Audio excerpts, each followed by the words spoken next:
What up? I'm Evan MacKinnon, Toronto tattooer. Been tattooing since 2003, and I've loved wrestling my whole life.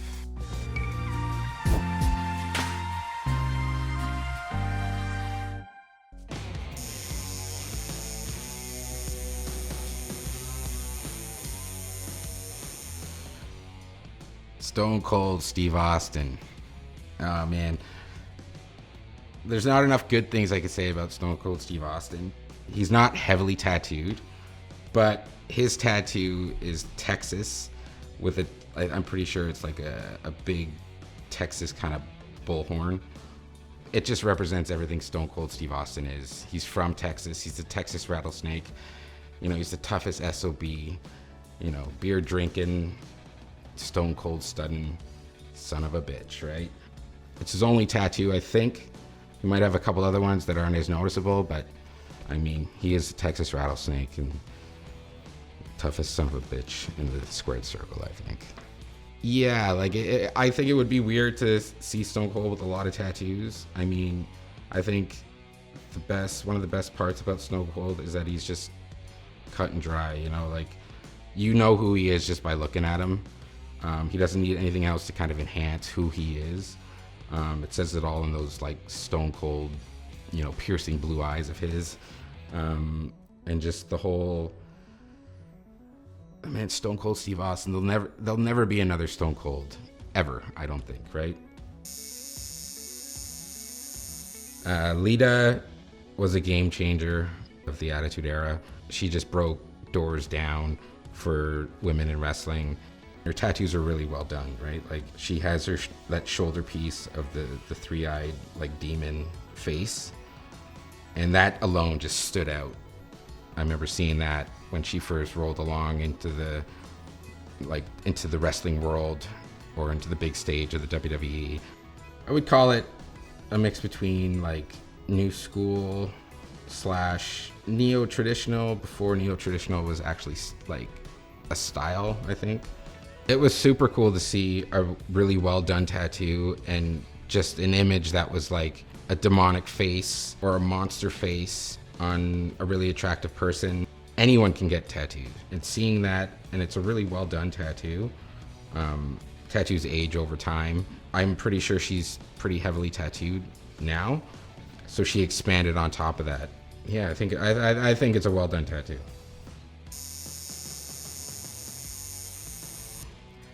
The Heartbreak Kid, Shawn Michaels. He's always been a thorn in my side. One arm tattoo that was your standard kind of Flash looking tattoo, very almost Sailor-ish, but with a little twist of a little bit more color than your average quote unquote Sailor tattoo. And oh man, I hate Shawn Michaels. I'm sorry. I remember back in the Attitude Era when it was Bret Hart or Shawn Michaels. To me, I was all about Bret Hart. And the whole Montreal screw job to this day, it still burns. Shawn Michaels did do a lot for the industry with DX that him and Triple H started. And I'm not gonna lie, you know, I was telling people to suck it at a certain point in my life. The tattoo's good for the time, and I think this tattoo itself is an image that kind of, you know, goes along with the whole Heartbreak Kid. The snake kind of goes in the S format of Shawn. You know, his arrogance and how much he loves himself and how much everyone else loved him at the time. I would say it's a little douchey of a tattoo.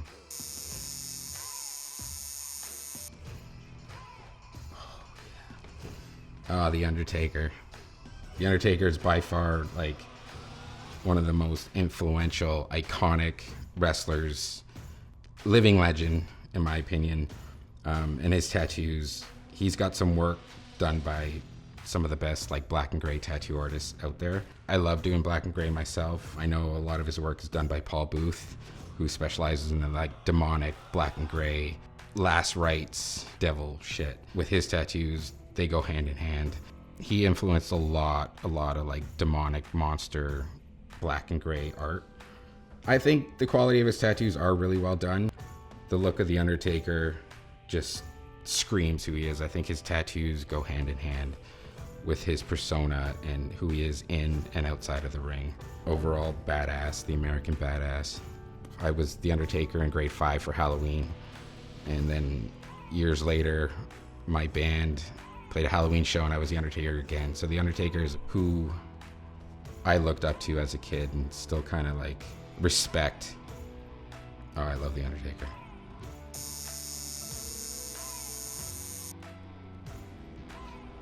The most electrifying man in sports entertainment. The Rock. I was sold on The Rock right from the get-go, I think, once he started coming across as this arrogant, cocky, but, you know, convinced kind of guy. I mean, he does what he does in the ring, and he does what he does outside of the ring, and he is just one of the greatest. His, you know, Brahma Bull tattoo was iconic, and like you saw that tattoo and it was just, that's The Rock, right? It speaks so much volume, right? Like who he was and his persona, you know, whipping candy asses and whatnot. I would say the more douchey of the tattoos between The Rock and Shawn Michaels, I'd have to go with Shawn Michaels' tattoo.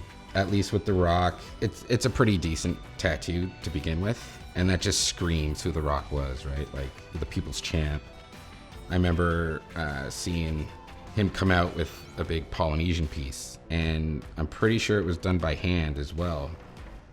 And then it eventually spawned and got bigger and bigger onto his chest. And the fact that he sat through, you know, getting it done by hand in the way he got it done, where he got it done, I'm pretty sure it all represents who he is and where he's come from. Jeff Hardy's like an enigma. So like wherever he would wrestle, he would wear kind of nylons on his arms, so it was kind of hard to tell that he was tattooed. And so when you do see his full-on tattoos, that it just fits him so well.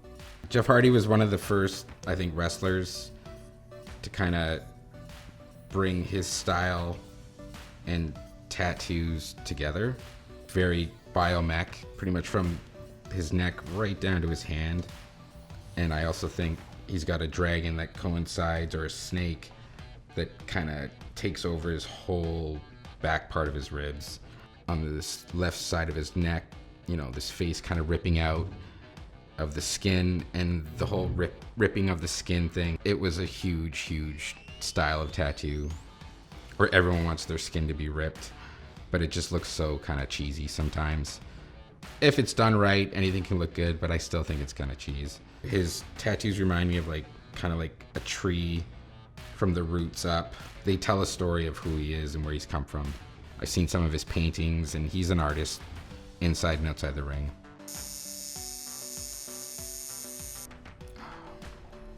My favorite tattoo from the Attitude Era? I would have to say The Undertaker. Just his style and being so heavily tattooed, right from, you know, the bell of his entrance music to the smoke and the darkness, speak volumes for that Undertaker character from that Attitude Era.